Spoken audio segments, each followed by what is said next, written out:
une étincelle dans l'ombre. Debout près de la fenêtre du salon, je regarde la pluie tomber silencieusement sur les rues de la banlieue de Boston. Les gouttes glissent sur la vitre, comme si elles racontaient une histoire que je n'entends pas. La lumière de la bougie sur la table à manger vacille, projetant mon reflet sur la vitre sombre. À 48 ans, on me dit encore que je suis élégante, mais mon regard trahit une tristesse que je ne peux cacher. Mon mari, Gaël, est en voyage d'affaires, cette fois pour un mois à Lyon. Ces voyages sont devenus le rythme régulier de notre vie, un peu comme si j'étais la poussière sur les photos de famille que personne ne regarde plus. Ce soir, alors que la pluie tombe et que la maison est silencieuse, je ne me sens pas seulement seule, je suis invisible. Par moments, je me demande si j'existe vraiment. Je me regarde dans le miroir et vois une femme que je ne reconnais plus. J'étais Adèle, la femme vibrante qui aimait la vie, qui souriait avec éclat, qui croyait que l'amour pouvait tout surmonter. Il y a 19 ans, quand j'ai rencontré Gaël, il me regardait comme si j'étais tout son monde. Ce regard me rendait spécial, comme si je pouvais tout accomplir. Mais le temps a volé ce regard, le remplaçant par des paroles polies, des hochements de tête absents et un silence pesant. Maintenant, quand je parle à Gaël, j'ai l'impression de m'adresser à un inconnu, quelqu'un qui ne se souvient de moi que lorsqu'il a besoin d'un dîner ou d'une chemise repassée. Je ne lui en veux pas entièrement. Ce n'est pas un homme mauvais, juste un homme absorbé par son travail, ses vols, ses contrats, un monde auquel je n'appartiens plus. Mais son absence ne se limite pas aux jours où il n'est pas à la maison. C'est un abandon profond, qui me donne l'impression de ne pas exister. J'ai essayé de combler ce vide par des routines quotidiennes, préparer des repas que Gaël mange rarement avec moi, nettoyer une maison trop grande pour deux, sourire aux voisins comme si tout allait bien. Mais plus j'essaie, plus je m'efface, comme un fantôme dans ma propre vie. Je me tiens souvent devant nos photos de famille, fixant le sourire que j'avais autrefois. Sur l'une d'elles, Gaël et moi sommes à la plage, main dans la main, les yeux pétillants de bonheur. À côté de nous, Monty, le fils de Gaël, issu de son premier mariage, alors âgé de 9 ans, avec un sourire timide. Je suis devenue la belle-mère de Monty à cette époque, et j'ai fait de mon mieux pour l'aimer, pour construire une famille où nous aurions tous notre place. Mais maintenant, en regardant ces photos, je ne vois que des faux-semblants. Mon sourire n'est plus réel.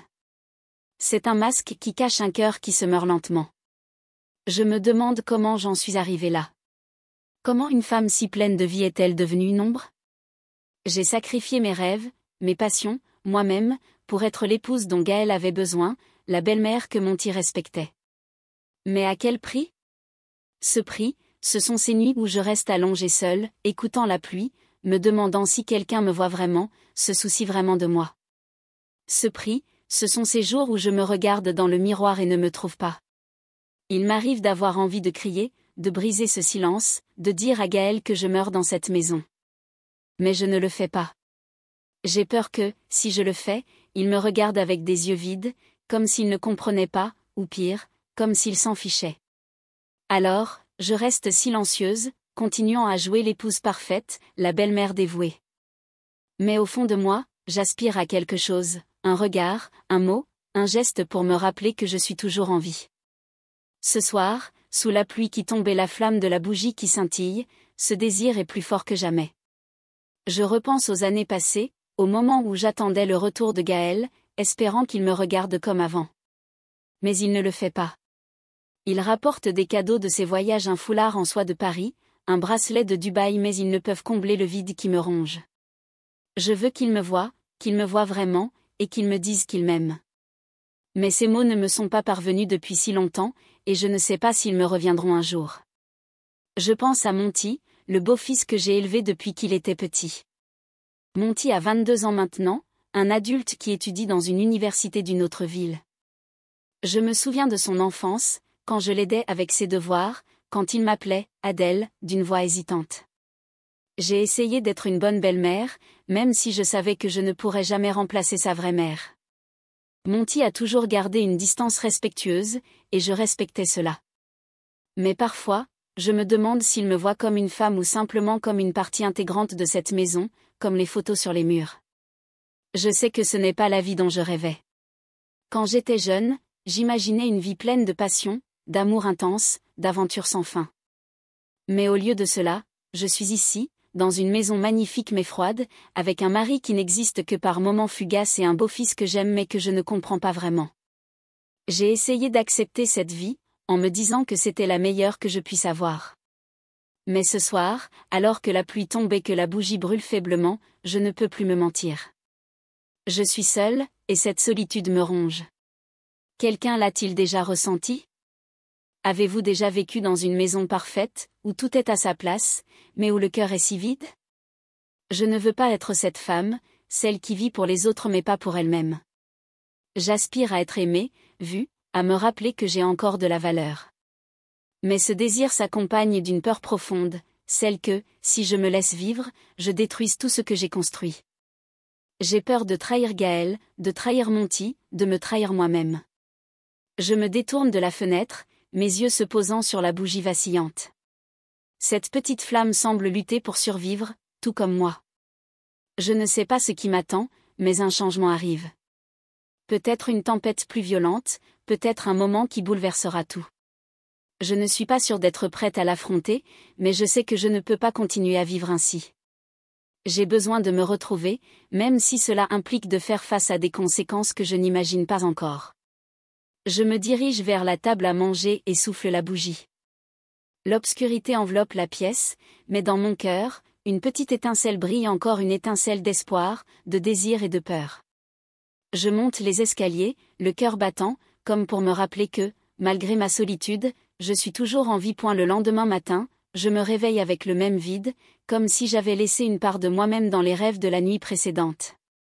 La lumière du soleil d'avril filtre à travers les rideaux, se répandant sur le parquet du salon. Mais elle ne suffit pas à chasser le froid qui glace mon cœur. Debout dans la cuisine, je prépare du café, écoutant le ronronnement régulier de la machine, et je me demande si aujourd'hui sera différent d'hier. Gaël est parti il y a 5 jours, et cette maison, pourtant grandiose et belle, n'est plus qu'une coquille vide. Je pose la tasse de café sur la table, regardant la vapeur monter, et une tristesse familière m'envahit. Je ne sais pas exactement quand j'ai commencé à devenir invisible. Peut-être était-ce lorsque les conversations avec Gaël se sont transformées en échanges polis, en réponses courtes qu'aucun de nous n'écoutait vraiment.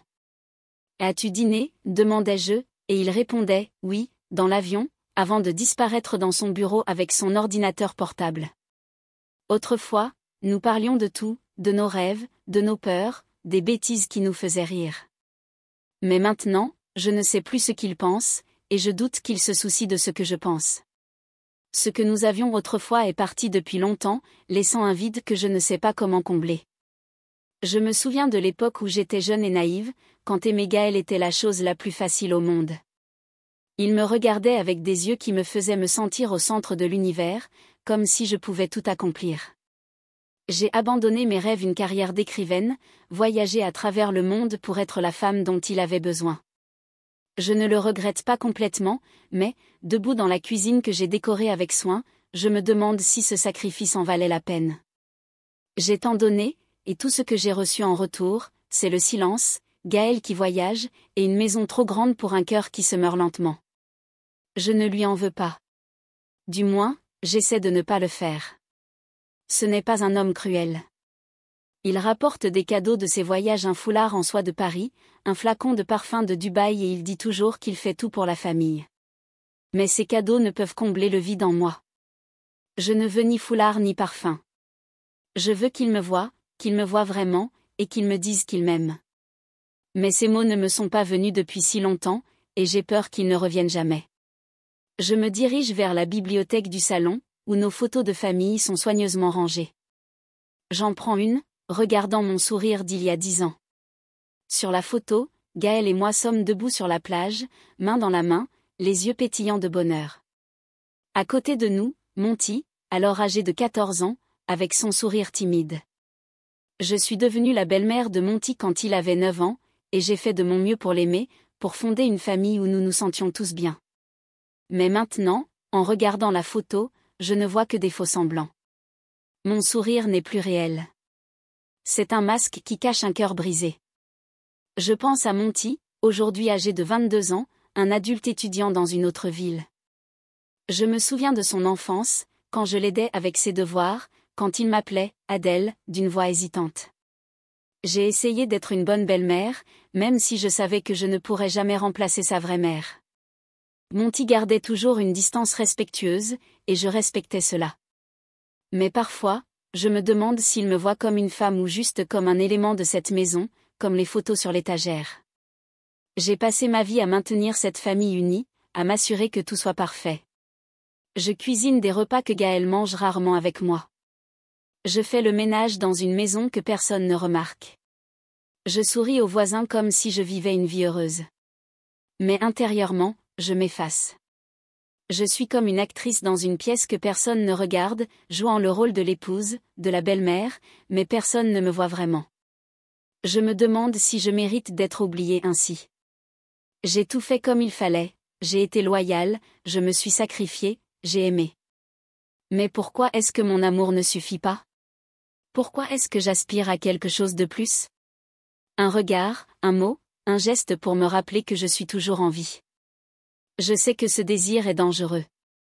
Il me fait penser à des choses que je ne devrais pas, tout laisser derrière moi, recommencer, trouver une vie où je peux être moi-même. Mais alors, je pense à Gaël, à Monty, aux vœux que j'ai faits devant l'autel. Je ne peux pas les trahir. Je ne peux pas détruire la famille que j'ai passé ma vie à construire. Pourtant, l'idée d'une autre vie ne me quitte pas. Elle est là, comme une ombre qui me suit toujours. Je sors sur le porche, laissant l'air frais d'avril m'envelopper. Le ciel est gris, comme s'il reflétait mon humeur. Je pense aux rêves que j'ai abandonnés, les livres que je voulais écrire, les villes que je voulais explorer. Je les ai tous mis de côté pour Gaël, pour Monty, pour cette famille. Mais maintenant, seul sur le porche, je me demande s'il réalise ce que j'ai sacrifié. Gaël ne le réalise pas, il est trop occupé par son travail. Monty non plus, il a sa propre vie à l'université.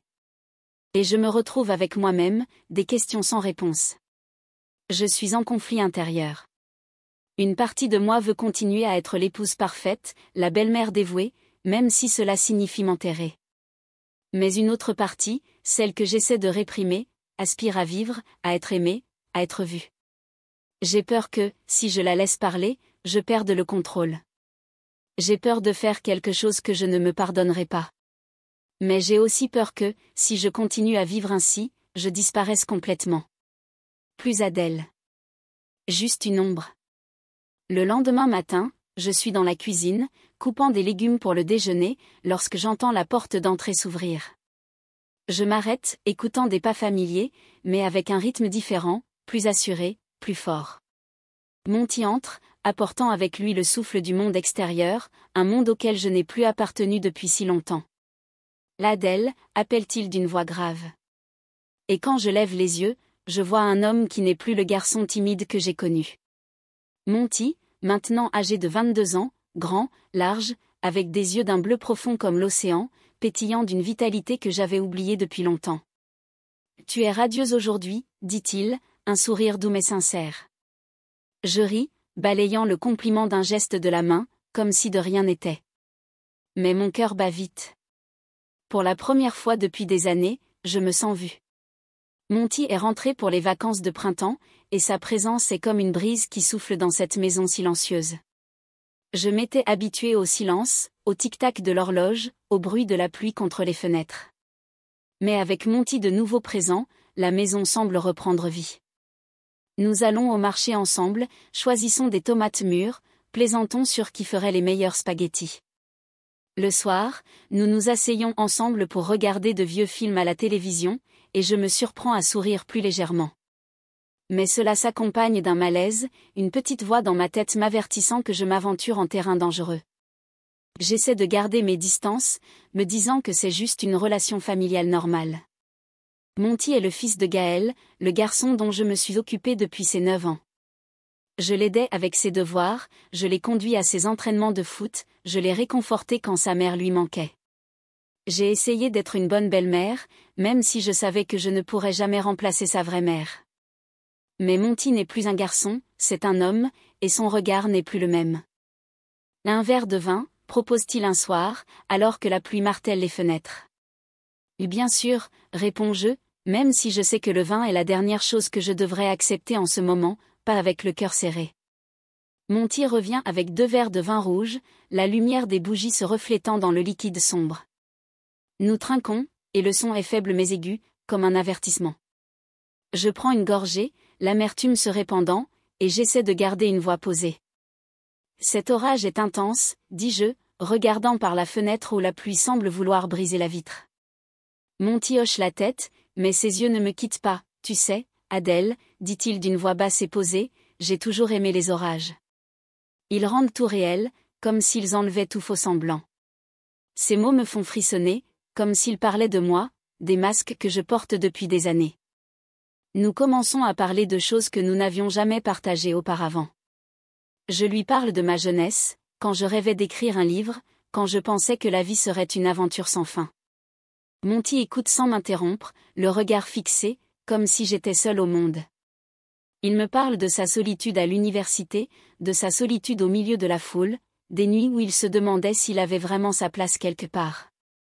Je suis surprise de constater à quel point nous nous ressemblons, 2 personnes prisonnières de leur propre vide, cherchant à les combler. « Tu mérites d'être aimée, Adèle », dit Monty d'une voix douce mais ferme. « Tu mérites quelqu'un qui te donne l'impression d'être tout pour lui. » Ces mots sont comme une vague qui emporte toutes mes défenses.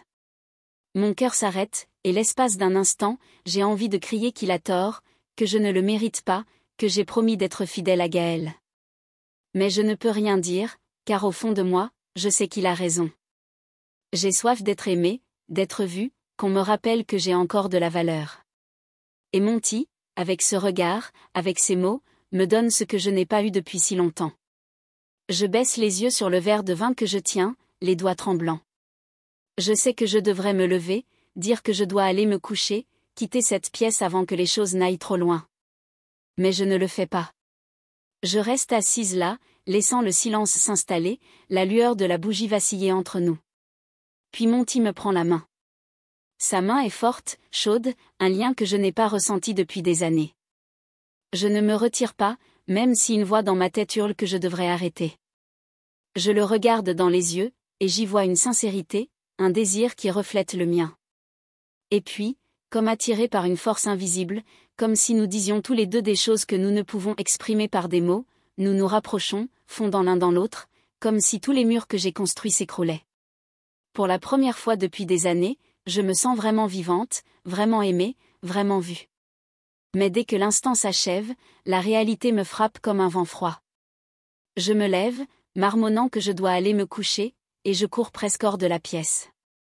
Je ferme la porte de ma chambre, m'appuie contre le mur, le souffle court. Que ai-je fait? J'ai trahi Gaël. J'ai trahi Monty. Je me suis trahi moi-même. Je m'assois sur le lit, le visage dans les mains, essayant de comprendre ce qui vient de se passer. Ce n'était pas juste un moment d'égarement, c'était la destruction de toutes les valeurs auxquelles je croyais. Je suis l'épouse de Gaël, la belle-mère de Monty. J'ai promis d'être loyale, d'aimer, de protéger cette famille. Mais je me suis laissée emporter par ce moment, submergée par ce désir. Je savais que j'avais tort. Je me déteste pour ça. Mais je ne peux pas nier que, pour un instant, j'étais vivante, aimée, vue. Je suis à la fois une criminelle et une femme qui vient de se redécouvrir.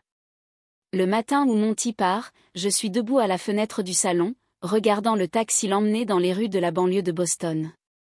Le soleil d'avril brille doucement sur les arbres, mais mon cœur est un vide glacial. Je ne l'ai pas salué.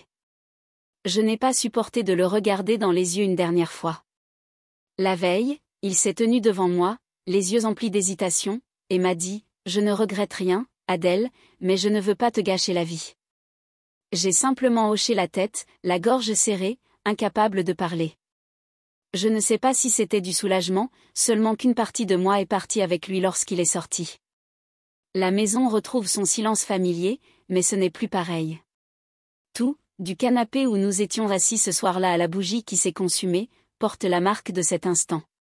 Je parcours les pièces, époussetant la bibliothèque, réorganisant les photos de famille, mais chaque mouvement est lourd, comme si je portais une pierre dans mon cœur. J'ai trahi Gaël, trahi Monty, trahi moi-même. Mais ce qui me fait le plus mal, ce n'est pas la culpabilité, c'est la vitalité que je sais que je ne retrouverai plus jamais. Debout devant le miroir de la salle de bain, je me regarde. Mes yeux sont fatigués, mais une nouvelle lumière s'y dégage, un changement que je ne peux nier. Ce moment avec Monty n'était pas qu'une trahison. C'était un rappel que je peux encore ressentir, que j'ai encore soif d'amour. Mais le prix de ce réveil est une profonde cicatrice, un secret que je dois garder en silence.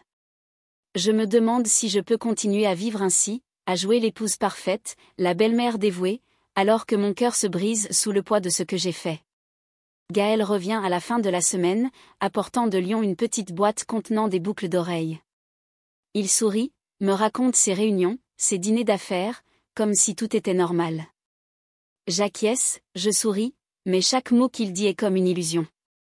Je le regarde, l'homme que j'ai promis d'aimer pour toujours, et je me sens comme une imposture. Il ne remarque pas le changement en moi. Il ne voit pas comment j'évite son regard, comment je garde mes distances. Je me demande s'il m'a vraiment vu un jour, ou si je ne suis qu'une partie de sa vie, une épouse, une femme de ménage, une ombre subtile dans cette maison. Chaque nuit, je m'allonge auprès de Gaël, écoutant sa respiration régulière, et cette distance invisible entre nous. Je repense aux années que nous avons passées ensemble, aux jours où il me regardait avec amour. Je me demande si je peux lui pardonner de m'avoir oublié, de m'avoir laissé mourir dans la solitude. Mais je réalise alors que la vraie question ne concerne pas Gaël, elle concerne moi. Puis-je me pardonner? Puis-je vivre avec ce secret? Ou me consumera-t-il de l'intérieur? Je commence à voir mon mariage sous un jour nouveau. Gaël n'est pas un homme mauvais, mais il m'a laissé dériver comme un navire perdu en mer. Son indifférence m'a poussé sur ce chemin, mais je ne peux pas lui en vouloir entièrement. C'est moi qui ai choisi, qui me suis laissé emporter par ce moment avec Monty. Je pense à lui, à ses yeux, à la façon dont il m'a fait croire que j'avais encore de la valeur. Je ne regrette pas cette vitalité, mais je souffre du prix que j'ai payé. J'ai retrouvé une part de moi-même, mais j'en ai aussi perdu une autre, celle que je croyais bonne, loyale, juste. J'essaie de reprendre mon quotidien, mais tout est différent. Quand je cuisine, je me souviens des soirées que Monty et moi avons passées dans la cuisine, à rire autour de spaghettis. Quand je regarde la télévision, je me souviens des nuits où nous étions assis ensemble, la lumière des bougies sur son visage. Chaque souvenir est une blessure, me rappelant ce que j'ai fait et ce que j'ai perdu. Je me demande si Monty pense à moi, s'il porte ce secret comme moi, ou s'il l'a laissé derrière lui, comme un instant fugace pendant ses vacances de printemps. Chaque matin, je me réveille avec la lumière du soleil filtrant à travers les rideaux, se déversant sur le parquet du salon, mais elle n'apporte plus l'espoir d'autrefois. La maison est toujours aussi belle, avec ses photos de famille dépoussiérées, ses tasses à café soigneusement rangées dans le placard, mais tout cela n'est qu'une façade. Je suis debout dans la cuisine, préparant du café par habitude, écoutant la machine ronronner, le secret comme une pierre dans mon cœur. Cela fait des semaines que Monty est parti, mais il ne m'a pas quitté. Il est là, dans chaque recoin de la maison, dans chaque regard que j'évite avec Gaël, dans chaque rêve qui me réveille avec culpabilité. Je regarde par la fenêtre, où les arbres de la banlieue de Boston se parent d'un or pâle au début de l'automne. Ma vie paraît normale de l'extérieur, je cuisine, je fais le ménage, je souris aux voisins. Mais à l'intérieur, je suis quelqu'un d'autre. Pas seulement à cause de la trahison, mais parce que cet instant m'a rappelé que je peux encore ressentir, que j'ai toujours soif d'amour. Cet éveil a eu un prix que je n'avais pas anticipé, une profonde cicatrice dans mon âme, une question à laquelle je ne peux répondre. Comment continuer à vivre après avoir détruit les valeurs auxquelles je croyais? Gaël ne remarque toujours pas le changement en moi. Il revient de ses voyages avec de petits cadeaux et des anecdotes sur son travail, comme si rien n'avait changé. J'acquiesce, je souris, mais chaque mot qu'il dit me rappelle que je vis dans le mensonge. Je le regarde, l'homme que j'ai promis d'aimer pour toujours, et je me sens comme une imposture. J'évite son regard, je garde mes distances, car j'ai peur que, s'il me regarde trop longtemps, il voie le secret qui brûle en moi. Je commence à me questionner davantage. Qui suis-je? Une épouse, une belle-mère, ou simplement une femme qui se cherche à nouveau? Je repense aux valeurs auxquelles je croyais autrefois, loyauté, sacrifice, amour. J'ai construit toute ma vie autour d'elles, mais maintenant, je les vois s'effondrer comme une maison sur le sable. J'ai trahi Gaël, trahi Monty, trahi moi-même. Mais j'ai aussi retrouvé une part de moi-même dans cette erreur, une part que j'avais enfouie sous des années d'épouse parfaite, de belle-mère dévouée. Je me demande si cet éveil en valait la peine, ou si ce n'est qu'une illusion, un instant fugace qui me laissera plus seule que jamais. Debout devant la bibliothèque, je regarde les photos de famille. Sur l'une d'elles, Gaël et moi sommes ensemble sur la plage, main dans la main, les yeux pétillants de bonheur. À côté de nous se trouve Monty, alors un petit garçon au sourire timide. J'ai essayé d'être une bonne belle-mère, même si je savais que je ne pourrais jamais remplacer sa vraie mère. J'ai essayé d'être une bonne épouse, même si Gaël ne me voit plus. Mais maintenant, en regardant la photo, je vois une Adèle différente, une Adèle qui n'avait pas cette cicatrice. Je me demande si je peux redevenir cette femme, ou si j'ai changé à jamais. Je me tiens devant un carrefour. Un chemin mène à Gaël, au devoir, à la sécurité d'une vie familière, mais c'est un chemin de tromperie, où j'enterre mon secret et continue de vivre comme une ombre. L'autre chemin mène à la vérité, à affronter ce que j'ai fait, mais cela pourrait tout détruire, mon mariage, ma relation avec Monty, moi-même. J'ai peur des deux chemins, mais je sais que je ne peux pas rester immobile indéfiniment. Je dois choisir, même si ce choix me fera mal. Je retourne sur le porche, laissant l'air frais d'avril m'envelopper. Le ciel est bleu pâle, mais je pense à l'amour, à la présence, à ce que j'ai appris de mon erreur. Je réalise que l'amour ne se résume pas à un engagement, à des vœux ou à des cadeaux de voyage d'affaires. L'amour, c'est la présence, le regard qui vous voit, les mots qui vous font sentir vivant. Gaël ne m'a pas donné cela, et je l'ai cherché chez Monty, même si c'était un endroit où je n'aurais pas dû chercher. Mais je réalise aussi que je ne peux pas les blâmer entièrement. J'ai fait ce choix, et c'est moi qui dois en assumer les conséquences. Je retourne parmi les vivants, mais je ne sais pas encore ce que cela signifie. Je sais seulement que je ne peux plus être une ombre. Je dois trouver un moyen de redevenir Adèle, pas l'épouse parfaite, pas la belle-mère dévouée, mais la femme qui a encore des rêves, des désirs, et une vie à vivre.